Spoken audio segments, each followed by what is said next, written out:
புகழும் புகழ்ச்சியும் அந்த அல்லாஹ் ஒருவனுக்கே உரித்தாகட்டும் என்று பிரார்த்தித்தவனாக பரபரப்பாக இயங்கிக் கொண்டிருக்கக்கூடிய இந்த உலகத்தில் அந்த பரபரப்பிற்கு மத்தியில் மனிதர்களும் தன்னுடைய வாழ்க்கை நிலைகளை மாற்றிக்கொண்டு அல்லாஹ்வும் தூதரும் என்ன கற்றுக் கொடுத்தார்களோ அதையெல்லாம் செய்வதற்கு மறந்தவர்களாக ஒரு நண்பன் இன்னொரு நண்பனை பார்த்து சந்தித்தால் பேசுவதற்கு கூட நேரமில்லை, நாட்கள் சுருங்கிவிட்டது. அல்லாஹ்வுடைய தூதர் சொன்னார்கள்,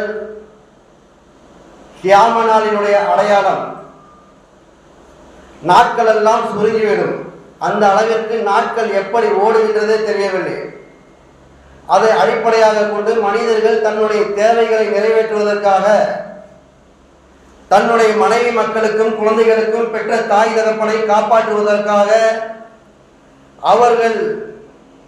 அவர்களுக்காக பொருளாதாரத்தை ஈட்டுவதற்காக ஓடிக்கொண்டே இருக்கின்றோம். அவர்கள் தூங்குவதை தவிர ரெஸ்ட் எடுக்கிறது வேறு நேரமே கிடையாது. தூங்குறதற்காக நின்றால் மாத்திரமே தவிர மற்ற நேரங்களில் நிற்கும் போதெல்லாம் உழைக்கக்கூடிய மக்களாக நாம் மாறிவிட்டோம். காரணம் என்னன்னு சொல்ல தேவை அப்படி ஆயிடுச்சு. மனிதர்களுடைய தேவை அப்படி ஆகிவிட்டது. இன்றைக்கு ஒரு வீட்டு வாடகை கொடுக்கறதா இருந்தாலும் குறைஞ்சபட்சம் 6000 ரூபாய் வேணும். அன்றாடம் 300-400 சம்பளம் வாங்குறவங்கலாம் இதனால சாத்தியமாகாது. அதனால அதை கருத்துல கொண்டு மனிதர்கள் எல்லாம் விரண்டு ஓடக்கூடியவர்களாக தன்னுடைய வாழ்க்கைக்கு தேவையான பொருளாதாரத்தை ஈட்டுவதற்காக ஓடிக்கொண்டே இருக்கின்றோம். ஆனால் அதையும் தாண்டி மறுமை நாளில் அல்லாஹ் ரப்பல் ஆலமீன் நிரந்தரமாக ஒரு வாழ்க்கையை மனிதர்களுக்காக வைத்திருக்கின்றான். அந்த வாழ்க்கையிலே நாம் வெற்றி பெற வேண்டும் என்ற எண்ணத்தையும் மனிதர்கள் மறந்துவிட்டோம். அதுதான் உண்மை. ஒரு மனிதன் அவனுடைய தொழுகையை விட்டும் இன்று அவனுடைய தேவைகளை பூர்த்தி செய்கின்றான் என்று சொன்னால் உலக மோகத்தில் மூழ்கியவர்களாக உலகத்தை நேசிக்கக்கூடியவர்களாக மனிதர்கள் இன்று ஆகிவிட்டார்கள்.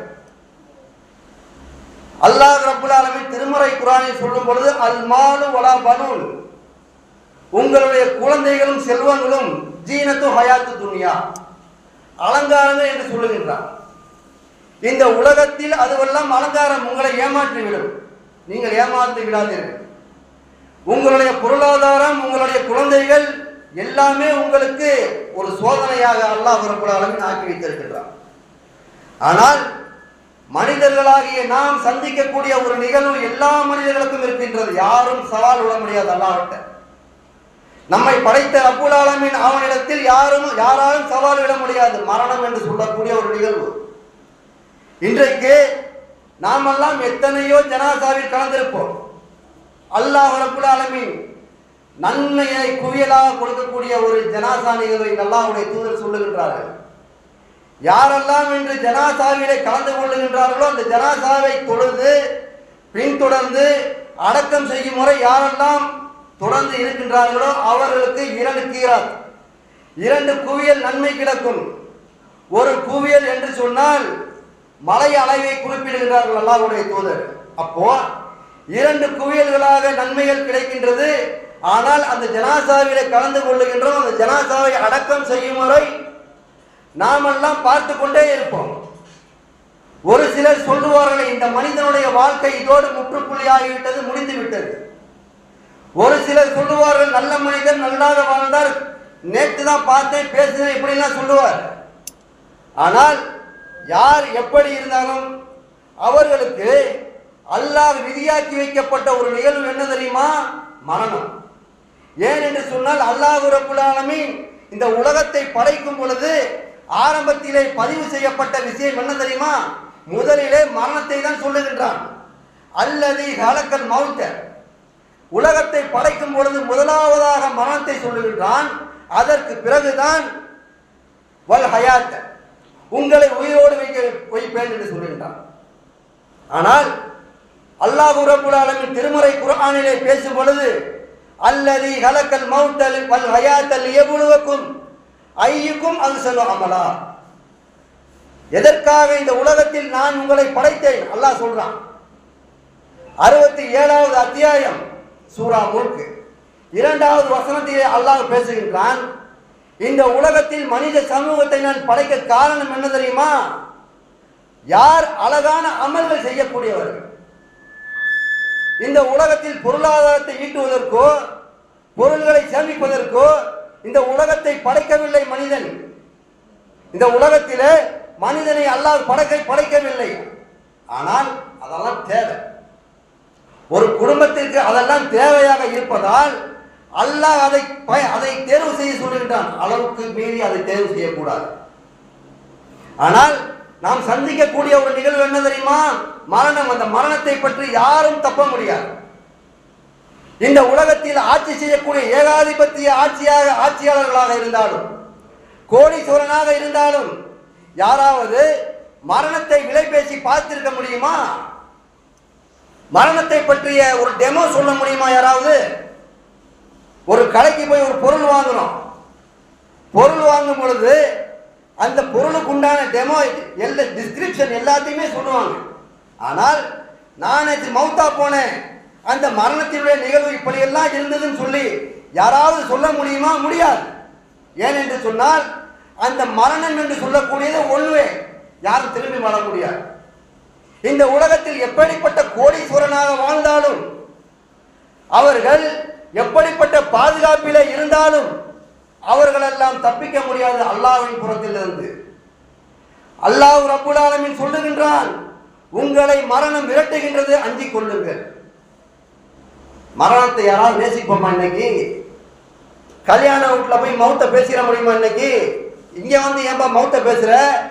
அபசகுணமான வார்த்தையா இருக்கு.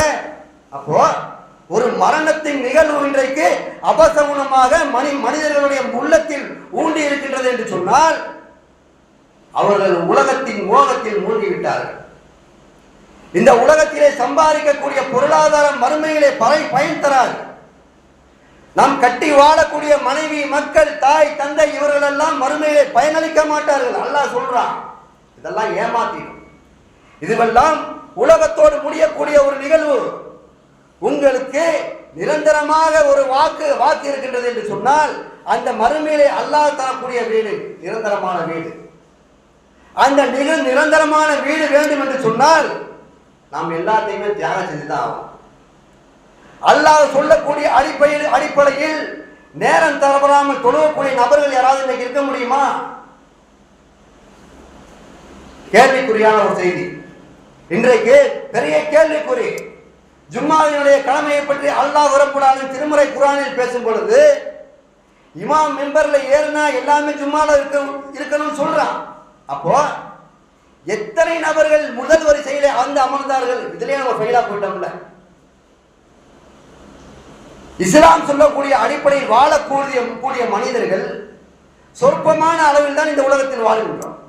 எத்தனை ஜனாசால கலந்துக்கிட்டு நம்ம போய் அந்த மௌத்தை பார்த்தாலும் ஒரு 2 நிமிஷம் இறையச்சம் இருக்கும், அவ்வளவுதான்.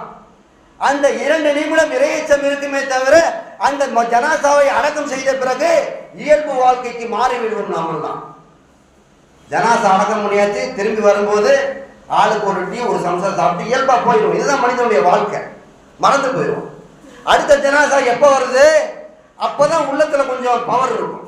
ஏன்னா கபரஸ்தான் நினைக்கிறோம்ல, அந்த கபரஸ்தான நின்றுக்கிட்டும் ஒரு சிலருக்கு விதிவிலக்கு என்ன தெரியுமா? அந்த நேரத்தில் ஜனாசா தொழுகைக்கு முன்னாடி ஃபர்லு தொழுகிறதுக்காக பள்ளிவாசல் உள்ள நிற்போம். நானா முன்னால நிறைய பேர் பார்த்துருக்கலாம். ஜனாசா உள்ள இருக்கும், ஃபர்லு தொழுகை அட்டன் பண்ணிட்டு இருப்போம். நிறைய பேர் என்ன செய்வாங்க? தொழுகையை மறந்துட்டு கபரஸ்தான நிற்பாங்க, தொழுகைக்கு வராங்க. அப்போ எந்த அளவிற்கு இஸ்லாமிய மார்க்கத்தை உள்ளத்தில் ஏற்றி வச்சிருக்காங்க பார்த்தீங்களா? ஒரு தொழுகையை மறந்துட்டு ஜனாசாவை பார்க்க வந்திருக்காங்க. அந்த ஜனாசா நாமளும் இப்படி ஒரு நாளைக்கு மரணிக்கப்போம், இந்த மன்னரையை போட்டு அடக்கம் செய்வாங்க. அந்த நிகழ்வு எல்லாருடைய உள்ளத்திலும் இருக்கும்ல. ஆனா இறையச்சம் உள்ளத்துல தாக்கத்தை ஏற்படுத்தல. தொழுகை கடமை இல்லாதவருடைய நபர்களை பற்றி அல்லாஹ்வுடைய தூதர் சொல்லுகின்றார்கள். 2 நபர்களை. முதலாவதாக ஒரு நபர் யார் தெரியுமா? குளிப்பு கடமையாக இருக்கக்கூடிய மாதவிலக்கில் இருக்கக்கூடிய பெண்களுக்கு தொழுகை கடமை இல்லை. இரண்டாவதாக தன்னுடைய ஆடைகள் அவிழ்ந்து கீழே விழுந்தாலும் மன வளர்ச்சி இல்லாமல் இருக்கக்கூடிய பைத்தியக்காரர்கள், இந்த இருவருக்கு மட்டும்தான் தொழுகை கடமை இல்லை. ஆக சுயநினைவோடு இருக்கக்கூடிய அனைவருக்கும் தொழுகை கடமையாக இருக்கின்றது. இறையச்சம் ஏற்படக்கூடிய அந்த கபர்ஸ்தான்ல கூட ஒரு மனுஷனுக்கு உள்ளத்துல மாறுதல் ஏற்படுதல்னு சொன்னா அவர்களுடைய நிலை எப்படி இருக்கும்? அவர்களுடைய மரணம் மோசமானதாக இருக்கும். அல்லாஹ் விட மாட்டான். அல்லாஹ் யாரையுமே விட மாட்டான். வஜாஅத்து சக்கரத்துல் மௌத் பில் ஹக். உங்களுக்கு மரணம் வரப்போகின்றது, இது உண்மை என்று அல்லாஹ் ரப்பல் ஆலமீன் சூரா கஹ்ஃப் 50வது அத்தியாயம் 19வது வசனம். வஜாஅத்து சக்கரத்துல் மௌத். முதலில் மரணம் வராது, சக்கராத்து தான் வரும். ஈஸியா மவுத் ஆயிட்டு தப்பிச்சிடலாம் நினைக்காதீங்க. அதனாலதான் அல்லாஹ் முதலாவதாக சக்கராத்தை கொடுக்கின்றான் மனிதர்களுக்கு. சக்கராத் என்று சொன்னால் சாதாரணமான விஷயம் அல்ல. அந்த சக்கராத்தை சந்திப்பதற்கு யாருக்கும் துணிவு கிடையாது. மரணம் ஒரு மனிதனை நெருங்கி விட்டது என்று சொன்னால் அவனுடைய முகங்கள் எல்லாம் உடல்கள் எல்லாம் வேர்த்து கொட்ட ஆரம்பித்து விடும். அவர்களுடைய பார்வைகள் எல்லாம் நிலைகுத்த ஆரம்பித்து விடும். மிகவும் மோசமான நிலைதான் சக்கராத் என்று சொல்லுவார்கள். அல்லாஹ்வுடைய தோழர்களுக்கு சொன்னார்கள், ஒரு மண்ணறையிலே அடக்கம் செய்யும் பொழுது குழி நோண்டுறதுக்கு லேட் ஆயிடுச்சு. அல்லாஹ்வுடைய தூதர் உட்கார்ந்து இருக்காங்க. உட்கார்ந்துட்டு திடீர்னு எந்திரிச்சு நின்று தோழர்களுக்கு ஒரு உபதேசம் பண்றாங்க. மண்ணறை வேதனை மிக கடுமையானதாக இருக்கும். அல்லாஹ்விடத்தில் பிரார்த்தனை செய்து கொள்ளுங்கள். நீங்கள் அல்லாஹ்விடத்தில் பிரார்த்தனை செய்து கொள்ளுங்கள். அத்தஹியாத்தில் இருக்கும்போது 3 வாட்டி ஓதும் தெரியுங்களா? அல்லாஹும்ம இன்னி அஊது பிக்க மின் அஸாபில் கபர், அல்லாஹும்ம இன்னி அஊது பிக்க மின் அஸாபில் கபர், அல்லாஹும்ம இன்னி அஊது பிக்க மின் அஸாபில் கபர். இந்த துஆவை அதிகம் அதிகம் நீங்கள் கேட்டுக்கொள்ளுங்கள் என்று அல்லாஹ்வுடைய தோழர்களுக்கு சொன்னார்கள். மரண நேரத்திலே அல்லாஹ்வுடைய தூதர் நபிகள் நாயகம் ஸல்லல்லாஹு அலைஹி வஸல்லம் அவர்கள் வேர்த்து கொட்டுது. யாரு? அல்லாஹ்வுடைய தூதர் ரசூலுல்லாஹ்க்கு வேர்த்து கொட்டி உடம்பெல்லாம் நினைஞ்சிருச்சு. அவர்களுடைய ஆடைகள் எல்லாம் நினைஞ்சிருச்சு. அவர்களுடைய 2 கைகளையும் தண்ணீர் வாளிக்குள் திணித்து தண்ணியை எடுத்து எடுத்து மேலே தெளிக்கின்றார்கள். அந்த அளவிற்கு கோரத்தனமாக இருக்கும் மரணத்தினுடைய வேதனை. யாருமே தப்பிக்க முடியாது. அதை கண்டு நீங்கள் 2 ஓடுவீர்கள். மரணம் என்று சொன்னால் யாராவது நாளைக்கு நான் மௌத்தாக ரெடியா இருக்கேன் கை தூக்க முடியுமா? யாருமே தூக்க மாட்டோம். விளையாட்டுக்கு கேட்டா கூட சொல்ல மாட்டோம், அட சும்மா இருப்பா படிச்சிட போகுது. மௌத்தை யாராவது விரும்புமா? விரும்ப மாட்டோம். ஆனா இந்த மௌத்து ஒரு நாளைக்கு மனுஷனை நோக்கி வரும். தாலிகமா குன்தும் மின்கு தகி. அந்த மரணத்தை கண்டு நீங்களாம் விரண்டு ஓடுகின்றீர்கள். அதனால்தான் அல்லாஹ் சொல்லுகின்றான், உண்மையை கொண்டு வருகின்றது. குல் இன்னல் மௌத் அல்லதி தஃபிர்ரூன மின்ஹு. நீங்கள் எதை விட்டு விரண்டு ஓடுகின்றீர்களோ அந்த மரணம் உங்களை சந்திக்கும். ஃபஇன்னஹு முலாகீக்கும். உங்களை சந்திப்பார்கள். சும்ம துரத்தூன இலா ஆலிமில் கைப் வஸ்ஸகாதத்தி ஃபயுனபியுக்கும் பிமா குன்தும் தஅமலூன். மறைவானதையும் அறிந்தவன் அல்லாஹ்விடம் உங்களை எல்லாம் மீட்கப்படும் என்று அல்லாஹ் சொல்லுகின்றான். 62வது அத்தியாயம் 8வது வசனம். யாருமே தப்பிக்க முடியாது. குல் யதவஃபாக்கும் மலக்குல் மௌத் அல்லதி உக்கில பிக்கும் சும்ம இலா ரப்பிக்கும் துர்ஜஊன். உங்களுக்காக 2 வானவர்கள் நியமிக்கப்பட்டிருக்கின்றார்கள். ஒவ்வொரு மனிதர்களுக்கும் 2 வானவர்கள் காத்துக்கிட்டே இருக்காங்க. நானா இருந்தாலும் சரி, நீங்களா இருந்தாலும், யாரா இருந்தாலும் சரி, மோடியா இருந்தாலும் சரி, யாரா இருந்தாலும் 2 வானவர்கள் வெயிட்டிங்ல இருந்துகிட்டே இருப்பாங்க. அல்லாஹ்வுடைய அனுமதிக்காக. அல்லாஹ் அனுமதி கொடுத்தான் என்று சொன்னால் அவர்களை கைப்பற்றுவதற்காக 2 வானவர்கள் வருவார்கள். குல் யதவஃபாக்கும் மலக்குல் மௌத். ஒவ்வொரு மனிதருக்கும் அல்லாஹ் தனித்தனியாக வச்சிருக்கான். எல்லா மனிதர்களுக்கும் தனித்தனியாக நியமித்து வைக்கப்பட்ட மலக்குமார்கள் காத்து கொண்டு இருக்கின்றார்கள். இதை நம்ம மனசுல வச்சுக்கணும். யாரும் மறந்துடக்கூடாது. அந்த நேரத்தில், மரண நேரத்தில் நாமெல்லாம் களிமா சொல்லக்கூடிய அந்த நிகழ்வு நமக்கு ஏற்படணும். களிமா சொல்லக்கூடியவர்களாக நாமெல்லாம் மரணிக்க வேண்டும். இல்லை என்று சொன்னால் நம்முடைய நிலை மிகவும் மோசமாக மாறி போயிடும். நம்மோட நிலை மோசமா மாறி போயிடும். யார் இங்கே ஃபெயில் ஆயிட்டமோ இங்கேயே அவங்களுக்கு ரிசல்ட் கிடைச்சிடும். இந்த உலகத்தில் ஒருத்தன் வாழ்ந்தான் நான் தான் கடவுள் ஆனால் ரப்புக்கும் அல்லாஹ். மூசா நபியுடைய காலத்தில் ஃபிரௌன் என்று சொல்லக்கூடிய ஒரு மனுஷன் வாழ்ந்தான்ல, எந்த அளவிற்கு அந்த சமூகத்தை கொடுமைப்படுத்தினான். அந்த சமூகத்தை கொடுமைப்படுத்தும் பொழுது அல்லாஹ் ரப்புல் ஆலமீன் மூசா நபியையும் அவருடைய சமூகத்தையும் காப்பாற்றுவதற்காக கடலை இரண்டா பிளக்கிறான். இரண்டா பிளக்கும் பொழுது வஜாவஜ்னு பி பனி இஸ்ராயீல பகர ஃபஅத்பஅஹும் ஃபிர்அவுன் வ ஜுனூதுஹு பஅஸன் வ அல்தன். இஸ்ராயேலுடைய சந்ததியினரை கடலை கடக்க வைத்தோம். அந்த கடலை பிளந்து அந்த மூசா நபியோடு யாரெல்லாம் அல்லாஹ்வை ஏற்றுக்கொண்டார்களோ அவர்கள் எல்லாம் கரையை கடந்து விட்டார்கள். ஆனால் இந்த ஃபிரௌனுடைய கூட்டம் மட்டும் அந்த கடலிலே மாட்டிக்கொண்டது. இரண்டு அலைகளும் ஒன்றாக மோதிவிட்டது. பிளக்கப்பட்ட பகுதி இரண்டாக மோதிவிட்டது. அப்போ அந்த நேரத்தில் ஃபிரௌனும் அவனுடைய கூட்டத்தாரும் சிக்கிக் கொண்டார்கள். சிக்கிக் கொண்ட நிலையில் ஃபிரௌன் சொல்லுகின்றான், அல் ஆன வக்கத அசைத்து கபுலு வகுந்த மினல் முஃப்சிதீன். எனக்கு கொஞ்ச நேரம் அவகாசம் கொடுக்க கூடாதா? ஃபிரௌன் கேட்கிறான். அந்த நேரத்தில் என்ன சொன்னாலும் கேட்பாங்க. அல்லாஹ்வுடைய கட்டளை என்ன பிறப்பிக்கப்பட்டாலும் அந்த நேரத்தில் யாராக இருந்தாலும் கேட்பார்கள்.